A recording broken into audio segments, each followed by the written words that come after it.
सुप्रभात बच्चों। वर्ग 7 में मैं खुशबू झा आप सभी का स्वागत करती हूँ। बच्चों आज हम लोग पढ़ेंगे पाठ 9 जिसके शीर्षक का नाम है चिड़िया की बच्ची और जिसके लेखक हैं जैनेन्द्र कुमार। देखिए बच्चों आज हम लोग इस पाठ 9 में एक बहुत ही अच्छी कहानी पढ़ेंगे। इस कहानी से हमें हमारे एक बच्चे के मन के भीतर अपनी माँ के लिए जो प्रेम होता है, जो माँ और बच्चे का लगाव होता है, इस कहानी में हमें वो देखने को मिलेगा। इससे पहले बच्चों हम लोग पाठ 8 तक पढ़ चुके हैं और मैं आशा करती हूँ कि आप लोगों ने उसका प्रश्नोत्तर भी आराम से बना लिया होगा। आज हम लोग पाठ 9 पढ़ेंगे चिड़िया की बच्ची। ये पाठ थोड़ा लंबा है इसलिए मैंने इसे 2 भागों में बांटा है। अभी हम लोग पढ़ेंगे भाग 1 और बाकी का जो बचेगा पाठ वो हम लोग भाग 2 में पढ़ेंगे। अब देखिए बच्चों हम लोग ये पाठ 1 में पढ़ेंगे कि किस प्रकार एक माधव दास है जो बड़े ही अमीर हैं। उन्हें कला से बहुत ही प्रेम है, संगमरमर की उनकी कोठी भी है, सब कुछ है उनके पास, लेकिन सिर्फ नहीं है तो उनके साथ रहने वाला कोई आदमी नहीं है जिससे जो उनका मन बहला सके, जिससे उनका मन लगा रहे। उनके पास कोई ऐसा नहीं है। एक दिन माधव दास के बगीचे में होता क्या है, माधव दास अपने बगीचे में बैठा होता है और गुलाब के फूलों पर एक नन्ही सी छोटी सी चिड़िया आकर बैठ जाती है। वो चिड़िया इतनी सुंदर होती है कि जिसे देखकर माधव दास उसकी ओर आकर्षित हो जाते हैं और वो उन्हें पसंद करने लगते हैं। माधव दास वो नन्ही चिड़िया को अनेकों तरह का प्रलोभन देना प्रारंभ कर देती है। वो नन्ही चिड़िया से कहते हैं कि तुम्हारा बगीचा है, तुम इसमें आओ, तुम इसमें रहो, तुम्हारा ही है, तुम यहीं पे रहो। लेकिन नन्ही चिड़िया जब माधव दास की तरह तरह की बातें सुनती है तो वो थोड़ी सकपका जाती है, डर जाती है, क्योंकि यहाँ पे बच्चों हम लोग शीर्षक से ही हमें पता चल रहा है कि बच्ची है। वो छोटी बच्ची जो होती है ना, वो अपनी माँ की बातें बहुत अच्छे ढंग से समझती है और बाकी जो दूसरे लोग जो होते हैं ना, उससे वो डरती है। बच्चे को सिर्फ माँ पे भरोसा होता है, यकीन होता है। माँ अगर कुछ भी बोले तो बच्चों को बुरा नहीं लगता है। एक छोटे से उदाहरण मैं आप लोगों को बताती हूँ। माँ अगर बच्चे को 2 थप्पड़ भी मार दे, बच्चे को बुरा नहीं लगता है, लेकिन माँ के जगह पे कोई दूसरा व्यक्ति उसे छू दे, बच्चा बहुत रोने लगता है और उसे बहुत दिनों तक स्मरण रहता है कि उस व्यक्ति ने मुझे मारा था। तो बस यही माँ और बच्चे का प्रेम होता है। तो माधव दास जी जैसे ही चिड़िया की बच्ची को प्रलोभन देना प्रारंभ करते हैं, चिड़िया की बच्ची के मन में अनेकों सवाल उठ जाते हैं कि ये आदमी क्यों मुझे इतना मतलब रुकने के लिए प्रलोभन दे रहा है, क्यों मुझे अपनी ओर इतना आकर्षित कर रहा है। और वो बच्ची जो है वो घबरा के बोलती कि मुझे अपने माँ के पास जाना है। और माधव दास क्या करते हैं, जब पहले प्रलोभन देते हैं लेकिन वो बच्ची नहीं मानती है तो माधव दास अपने नौकर को इशारा करते हैं और कहते हैं इसको पकड़ लो। लेकिन जैसे ही वो नौकर उनका उस नन्ही बच्ची को पकड़ने जाता है, वो नन्ही बच्ची सतर्क रहती है और एक कठोर स्पर्श उसे लगता है कि कोई उसे छू रहा है। चिड़िया बहुत ही फुर्तीली होती है और तब अपनी इतनी फुर्ती के साथ वो उड़ती है और जाके सीधे अपनी माँ की गोद में ही सांसें लेती है। तो ये बच्चों पूरी कहानी का जो संक्षेप में सार होता है वो मैंने आप लोगों को समझा दिया। यही हम लोग इस कहानी में पढ़ेंगे कि किस प्रकार वो नन्ही सी बच्ची अपनी जान बचा के अपनी माँ की गोद में जाती है और अपने आप को सुरक्षित महसूस करती है। अब देखिए बच्चों, मैंने इस पाठ के कुछ कठिन शब्द हैं जो यहाँ पे मैंने लिख दिए हैं, वो आप लोग उतार लीजिएगा। ये आप लोगों को असाइनमेंट में जो क्वेश्चन मिलेगा उसमें भी आपकी सहायता करेगी ये। और दूसरी बात, आपको पाठ को समझने में भी, ये कहानी जो है उसको समझने में भी आपकी सहायता होगी। ठीक है बच्चों, आइए हम लोग पाठ की ओर चलते हैं। सारे बच्चे पहले क्या करो, आप लोग अपनी अपनी पुस्तक को निकाल लो और अपने सामने रख लो और जैसे मैं पढ़ रही हूँ आप लोग भी उसको उसी तरह से पढ़ोगे और जब समझना होगा तो मेरी बातों को आप लोग समझोगे। ठीक है, तो आपको इसके असाइनमेंट के द्वारा जो आपको वो क्वेश्चन ऐसे मिलेगा या फिर जो आपके अर्धवार्षिक में इससे जो जुड़े हुए प्रश्नोत्तर रहेंगे, आपको उसे सॉल्व करने में कोई भी कठिनाई नहीं होगी। ठीक है बच्चों, तो आइए हम लोग अपने पाठ की ओर चलते हैं। हमारे पाठ के शीर्षक का नाम है चिड़िया की बच्ची। माधव दास ने अपनी संगमरमर की नई कोठी बनवाई है। उसके सामने बहुत सुहावना बगीचा भी लगवाया है। उनको कला से बहुत प्रेम है, धन की कमी नहीं है और कोई व्यसन छू नहीं गया है। सुंदर अभिरुचि के आदमी है। फूल पौधे, रकाबियों के हौजों में लगे फव्वारों में उछलता हुआ पानी उन्हें बहुत अच्छा लगता है। माधव दास जो है वो बहुत ही अमीर व्यक्ति हैं और उन्होंने बहुत ही अच्छी संगमरमर की। संगमरमर देखिए बच्चों, वहां पे मैंने लिख दिया सफेद चिकना पत्थर होता है, उसे संगमरमर कहा जाता है, ठीक है ना। तो संगमरमर के पत्थर की बनी हुई उनकी हवेली है जो बहुत ही खूबसूरत है देखने में। उस हवेली के आगे एक सुंदर सा बगीचा है जिसमें अनेकों तरह के फूल खिले हुए हैं। इससे हमें ये पता चल रहा है कि माधवदास जी जो है वो कला के बहुत ही प्रेमी है, उन्हें कला से बहुत ही प्रेम है। उतना ही नहीं है, उनकी जो बगीचे है उसमें एक फव्वारा भी लगा हुआ है जिसमें पानी बहुत ही सुंदर निकल रहा है। मतलब उनके बगीचा और उनकी कोठी की जो शान है वो देखने से बनती है। और इन सभी बातों से हमें एक बात समझ में आ रही है कि माधवदास जी जो है वो कला के बहुत ही बड़े प्रेमी है।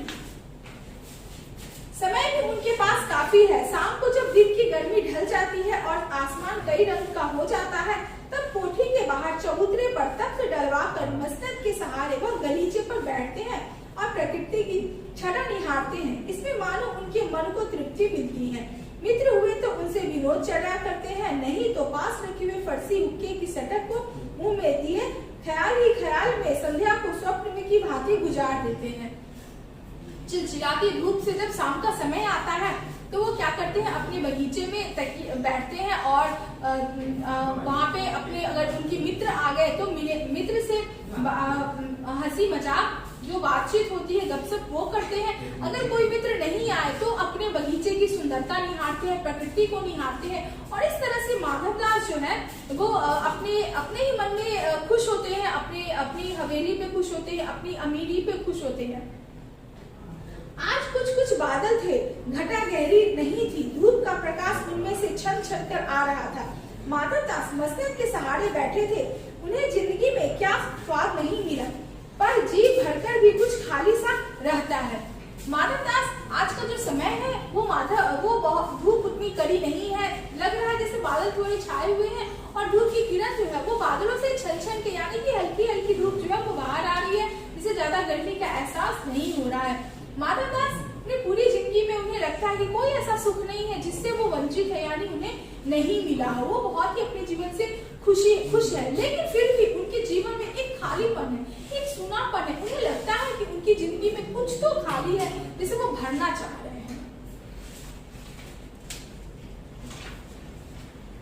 उस दिन संध्या समय उनके देखते देखते सामने की गुलाब की डाली पर एक चिड़िया आन बैठी। चिड़िया बहुत सुंदर थी, उसकी गर्दन लाल थी और गुलाबी होते होते किनारों पर जरा जरा नीली पड़ गई थी। पंख ऊपर से चमकदार चार थे, उसका नन्हा सा सिर तो बहुत प्यारा लगता था और शरीर पर चित्र विचित्र चित्रकारी थी। उस दिन संध्या में एक नन्ही सी चिड़िया, एक छोटी सी चिड़िया गुलाब की डाल पे आके बैठ जाती है। सोचिए बच्चों, गुलाब के पेड़ ज्यादा बड़े नहीं होते हैं, लेकिन वो नन्ही चिड़िया कितनी छोटी थी जो गुलाब की डाल पे आके बैठ जाती है। तो चिड़िया की सुंदरता बहुत अनोखी थी, वो नीले रंग की थी, उस पर गुलाब की थोड़ी कलियां थी, उस पे छिटपुट छिटपुट रंग थे, दो चार रंग थे, बहुत ही सुंदर, बहुत ही प्यारी चिड़िया थी। ऐसी चिड़िया माधवदास ने अपने जीवन में पहले कभी नहीं देखी थी। इतनी सुंदर चिड़िया को देखकर माधवदास उसकी सुंदरता की ओर आकर्षित हो गए और उस चिड़िया की सुंदरता देखकर माधवदास उसकी ओर बहुत आकर्षित हो जाते हैं और वो उसे निहारने लगते हैं। और उनके मन में एक लालसा होती है कि क्यों न इस नन्ही सी चिड़िया को, इस छोटी सी चिड़िया को मैं अपने पास ही रख लूं, इससे मैं अपना मनोरंजन किया करूंगा, इससे मैं अपना दिल बहलाया करूंगा। चिड़िया को मानो माधवदास की सत्ता का कुछ पता नहीं था और मानो तनिक देर का आराम भी उसे नहीं चाहिए था। कभी पर हिलाती तो कभी फुदकती थी, वो खूब खुश मालूम होती थी, अपनी नन्ही सी चोंच से प्यारी प्यारी आवाज निकाल रही थी। वो नन्ही सी चिड़िया को माधवदास के इतने शानो शौकत का कोई अंदाजा नहीं था। उसे कुछ भी फर्क नहीं पड़ता था कि माधवदास इतना अमीर व्यक्ति है, इतना सेठ है और मैं इसके बगीचे में टहल रही हूँ। वो नन्ही सी चिड़िया उस डाल पे फुदकती थी, गाती थी, इधर से उधर उछलती, अपने पंख को फड़फड़ाती थी। उसे कोई भी डर नहीं था कि माधवदास इतना अमीर व्यक्ति है, इतना धनी व्यक्ति है, मुझे नुकसान भी पहुंचा सकता है। माधवदास को वह चिड़िया बड़ी मनमानी लगी, उसकी स्वच्छंदता बड़ी प्यारी लगी जान पड़ती थी। कुछ देर तक वह चिड़िया का इस डाल से उस डाल थिरकना देखते रहे। इस समय वह अपना बहुत कुछ भूल गए। उन्होंने उस चिड़िया से कहा, आओ तुम बड़ी अच्छी आई, यह बगीचा तुम लोगों के लिए बिना सुना है।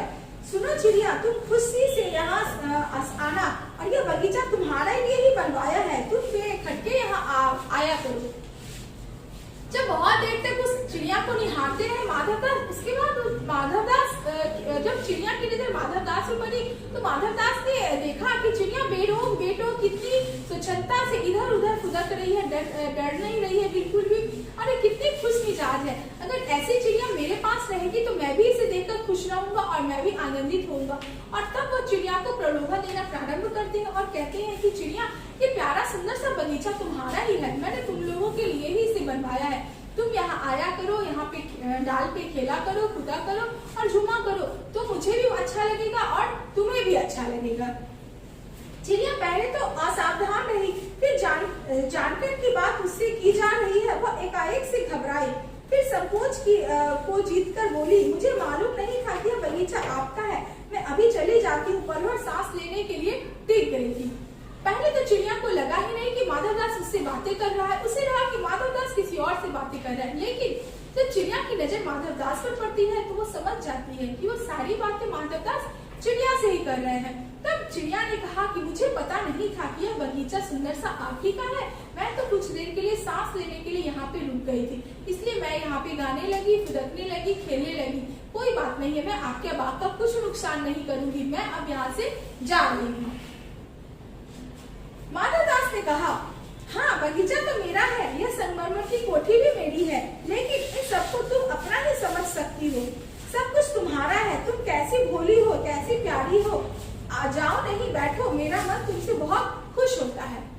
अब माधवदास उसको प्रलोभन जो दे रहे हैं वो कह रहे हैं कि तुम, ये है तो बगीचा मेरा ही, ये संगमरमर की कोठी भी मेरी है, लेकिन चिड़िया तुम बिल्कुल मत घबराओ, ये सब मैं तुम्हें दे सकता हूँ, तुम यहाँ पे आराम से रह सकती हो, इसे अपना ही समझो, तुम यहाँ पे ऐशो आराम की चीजें हासिल कर सकती हो, तुम यहाँ पे खुश से रह सकती हो, तुम बिल्कुल भी मत यहाँ पे घबराओ, तुम यहाँ पे बिल्कुल आराम से रह सकती हो।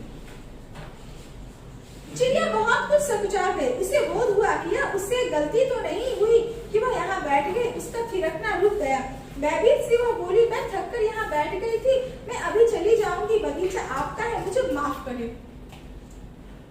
चिड़िया भयभीत, पहले तो नहीं भयभीत हुई, लेकिन अब वो भयभीत हो गई, यानी वो डर गई है। वो उसे समझ में नहीं आ रहा है कि जो व्यक्ति इतना अमीर है, जो जिसे अपने शानो शौकत का इतना घमंड है, वो व्यक्ति मुझे कैसे कह रहा है कि ये मेरा ही है, मैं यहाँ रुक जाऊं। तो वो जो थिरक रही थी, वो जो नाच रही थी, वो जो गा रही थी, वो चिड़िया क्या करती है, शांत हो जाती है और रुक जाती है और उस माधवदास से कहती है कि मुझे बिल्कुल भी पता नहीं था कि ये आपकी हवेली है, आपकी कोठी है, आपका बगीचा है, मैं अभी यहाँ से चली जाती हूँ, आप कहीं भी घबराइए नहीं, मैं थक गई थी इसलिए मैं रुक गई हूँ और मैं जो है वो आराम कर ली हूँ, अब मैं यहाँ से जा रही हूँ।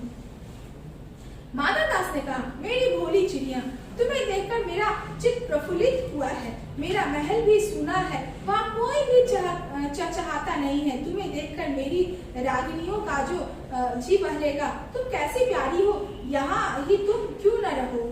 अब माधवदास कहता है, मेरी भोली चिड़िया, तुम बहुत सुंदर हो, तुम बहुत अच्छा गाती हो, बहुत अच्छा थिरकती हो, तुम्हारे चहचहाने की आवाज से मेरा मन जो है प्रफुल्लित हो रहा है, मैं खुश हो रहा हूँ, यानी कि तुम्हें देखकर मेरा मन खुश हो रहा है, मैं तुम्हें अपने पास रखना चाहता हूँ, तुम मेरे महल में रहो, तुम्हें देखकर मेरे घर में जो व्यक्ति है वो सब मतलब मेरे मन का जो अकेलापन है वो दूर होगा और मैं तुम्हारे साथ रहना चाहता हूँ, यानी कि तुम मेरे मनोरंजन का साधन बन सकती हो। चिड़िया बोली, मैं माँ के पास जा रही हूँ, सूरज की धूप खाने और हवा से खेलने और फूलों से बात करने में जरा घर से उड़ आई थी, अब सांझ हो गई है और माँ के पास जा रही हूँ, अभी अभी मैं चली जा रही हूँ, आप सोच ना करें। अब चिड़िया कहती है कि नहीं, अब मैं अपनी माँ के पास जा रही हूँ। मैंने पहले ही आप लोग को बताया बच्चों कि इस शीर्षक में माँ और बच्चे के प्रेम को दर्शाया गया है। अब देखिए, एक नन्ही बच्चे तो बच्चे, एक नन्ही सी चिड़िया, एक जानवर, पशु पक्षी, वो भी अपनी माँ से कितना अगाध प्रेम करते हैं और माँ भी अपने बच्चे से कितना निस्वार्थ भाव से प्रेम करती है। अब चिड़िया के बच्चे जो है वो माधवदास को कह रही है कि मैं थोड़ी सी हवा खाने के लिए, थोड़ा धूप खाने के लिए, उछलने कूदने के लिए अपने घोंसले से बाहर आ गई थी, अब मैं सांझ का समय हो गया है, अब मेरी माँ मेरे लिए चिंता करेगी, अब मुझे अपने घोंसले में जाना है, अब बिल्कुल चिंता मत करिए, मैं आपके बगीचे को नुकसान बिना पहुंचाए यहाँ से जा रही हूँ और मैं अपनी माँ के पास जा रही हूँ। माधव दास ने कहा, प्यारी चिड़िया पगली मत बनो, देखो तुम्हारे चारों तरफ कैसी बहार है, देखो वो पानी खेल रहा है, उधर गुलाब हंस रहा है, भीतर महल में चलो, जाने क्या क्या न पाओगी, मेरा दिल वीरान है, वहाँ कब हंसी सुनने को मिलती है, मेरे पास बहुत सा सोना मोती है, सोने का एक बहुत सुंदर घर मैं तुम्हें बना दूंगा, मोतियों की झालर उसमें लटकेगी, तुम मुझे खुश रखना, मैं तुम्हें क्या चाहिए माँ के पास बताओ क्या है, तुम यहाँ ही सुख से रहो मेरी भोली चिड़िया। अब देखो बच्चों, एक अमीर व्यक्ति जो होता है उसके लिए पैसा ही धन ही सब कुछ होता है, उसे लगता है कि वो पैसे से हर चीज को खरीद सकता है, लेकिन ये उसका भ्रम होता है, क्योंकि पैसे से हम हर चीज को नहीं खरीद सकते। जो बाजार में वस्तु बिकती है उसे हम भले ही खरीद सकते हैं, लेकिन किसी सजीव को कैद करना ये हमारे बस में नहीं होता है। अगर हम कैद भी कर लिए तो अगर हम चाहे कि वो हमारी मर्जी से हर काम करे, ये संभव नहीं है। अब देखो, अब माधव दास कैसे अपने धन का, अपनी जो उसकी शान और शौकत का किस तरह से उस नन्ही सी चिड़िया जो एक छोटी सी बच्ची है उस पर कैसे उस पर थोप रहा है, अपने धन दौलत को कैसे दिखावा कर रहा है। कह रहा है कि भोली चिड़िया मेरे पास बहुत सारे सोना चांदी हीरे मोती है, मैं तुम्हारे लिए एक सोने का घर का यहाँ पे तात्पर्य क्या है बच्चों? देखिए, आप लोग जानते हैं कि चिड़िया किस चीज में रहती है, घोंसले में, आ नहीं तो पिंजरे में।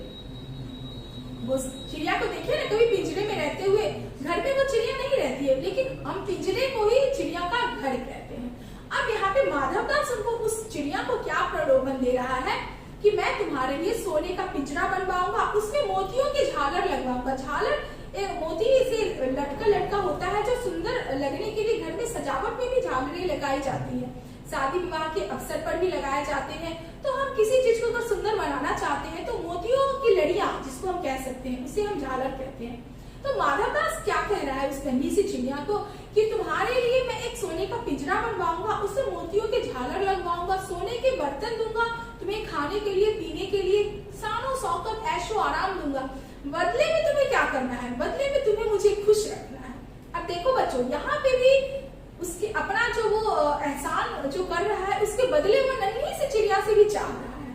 क्या चाह रहा है? कि तुम मेरा अकेलापन दूर करो, तुम मुझे खुश रखना, यानी तुम वो उसे मनोरंजन का साधन बना रहा है। एक नन्ही सी बच्ची, एक नन्ही सी चिड़िया जो अपनी माँ के स्पर्श से सोती है, जागती है, जो अपने माँ के बिना एक पल नहीं रहती है, वो नन्ही सी चिड़िया अब माधव दास के मनोरंजन का साधन बनने के लिए विवश कर रहा है। माधव दास उसको प्रलोभन दे रहा है कि तुम मेरे पास रहो और मेरे मनोरंजन का साधन बनो, तुम मेरा जी बहलाओ और मैं तुम्हें खुश रखूंगा। बच्चों, आजकल के जमाने में हर व्यक्ति एक दूसरे से कुछ न कुछ चाहता ही है। अगर कोई तुम पर एहसान कर रहा है तो समझ जाओ कि बदले में तुमसे वो कुछ चाह रहा है। वही माधव दास की बातों से यहाँ पे हमें नजर आ रहा है कि वो नन्ही सी चिड़िया से भी वो कुछ चाह रहा है और तब उसके बदले में वो इतने ऐशो आराम की बातें कर रहा है। और पूछ रहा है माधव दास कि तुम्हारी माँ के पास क्या है? मेरे पास तो इतनी सारी सुंदर हवेली है, कोठी है, बगीचा है, सोने का पिंजरा है, हीरे मोती है। तुम्हारी माँ के पास क्या है जो तुम इतनी माँ के लिए जाने के लिए परेशान हो? तुम बड़ी ही भोली हो, बहुत नादान हो, बहुत ही नन्ही सी चिड़िया हो तुम। चिड़िया इन बातों से बहुत डर गई। वह बोली, मैं भटककर तनिक आराम के लिए इस डाली पर रुक गई थी, अब भूलकर भी ऐसी गलती नहीं होगी। मैं अभी यहाँ से उड़ी जा रही हूँ। तुम्हारी बातें मेरी समझ में नहीं आती है। मेरी माँ के घोंसले के बाहर बहुतेरे सुनहरी धूप बिखरी रहती है। मुझे और क्या करना है? 2 दाने माल ला देती है और जब मैं खोलकर बाहर जाती हूँ तब माँ मेरी बाट देखती रहती है। मुझे तुम और कुछ मत समझो, मैं अपनी माँ की ही हूँ। अब बच्चों, अब आप लोग समझिएगा कि चिड़िया की बच्ची, उसको सोने चांदी हीरे मोती से कोई फर्क नहीं पड़ता है, क्योंकि ये सारे प्रलोभन की जो वस्तुएं होती है वो मनुष्यों को लुभाती है, पशु पक्षी जानवर को नहीं लुभाती है, क्योंकि वो उन्हें इसके महत्व को नहीं समझते हैं। वो नहीं समझते हैं इसकी कीमत होती क्या है, और इसीलिए वो दुष्ट नहीं होते हैं। मनुष्य जितने दुष्ट होते हैं, जितने एक दूसरे का नुकसान पहुंचाते हैं, जितने बेईमान होते हैं, उतने पशु पक्षी नहीं होते हैं। तुम देखोगे कि पशु पक्षी बहुत ही ईमानदार होते हैं, उन्हें बहुत ही वफादार होते हैं। उन्हें अगर तुम पालोगे, अपने पास रखोगे तो वो तुम्हारे स्पर्श तक को पहचान जाएंगे और तुम्हारी बहुत बहुत ही सहायता करेंगे, तुम्हारी रक्षा करेंगे। तो ये नन्ही सी चिड़िया है, उसे सोने चांदी हीरे मोती इससे कोई फर्क नहीं पड़ता है, वो इन सब के मूल्य को नहीं समझती है। और वो माधवदास से कह रही है कि तुम्हारी बातें मेरी समझ में नहीं आ रही है, यानी कि तुम जो ये बड़ी बड़ी विंगे हाँक रहे हो, अपने जो तुम अपनी शान शौकत दिखा रहे हो, ये मेरे समझ में नहीं आ रही है। मेरे लिए तो यही अच्छा है कि मेरे माँ के घोंसले के बाहर खिली की धूप आती है, 4 दाने माँ लाती है, 2 दाने मुझे खिलाती है, 2 दाने खुद खाती है। और जब मैं बाहर टहलने के लिए जाती हूँ तो मेरी माँ मेरी बाट देखती है। बाट का अर्थ होता है रास्ता देखना, इंतजार करना। तो नन्ही चिड़िया कहती है कि मेरी माँ जब मैं बाहर जाती हूँ तो मेरा इंतजार करती है, मेरी बाट देखती है। तो अभी मैं अगर यहाँ हूँ तो मेरी माँ इंतजार में होगी कि मेरी नन्ही सी बच्ची कब आएगी। अगर मैं लेट से पहुंची तो मेरी माँ चिंतित हो जाएगी, चिंता करेगी और फिर वो परेशान हो जाएगी। इसलिए मुझे जल्दी से जाना है। और चिड़िया की बच्ची माधवदास को समझाती है कि आज जो गलती हो गई है, अब मैं कभी दोबारा गलती नहीं होगी, यानी कि मैं फिर अब कभी दोबारा आपके बगीचे में नहीं आऊंगी। इसलिए आप जो है इतना मेरे लिए परेशान मत होइए और मुझे प्रलोभन देना बंद कीजिए। तो इस तरह से बच्चों आप लोगों ने देखा कि एक नन्ही सी छोटी सी चिड़िया की बच्ची अपनी माँ से कितना प्रेम करती है और वो अपनी माँ के स्पर्श को, माँ का जो विश्वास है उसे वो तोड़ना नहीं चाहती है। और वो माधवदास को समझा रही है कि मेरी माँ मेरे लिए चिंता करती है। तो आप लोगों ने यहाँ तक पढ़ा, ये हमारी कहानी के आधा भाग हुआ, जो मैं भाग 1 में बताई हूँ। आगे की कहानी जो है बच्चों वो हम लोग भाग 2 में पढ़ेंगे, ठीक है। तो अब हम लोग मिलते हैं भाग 2 में।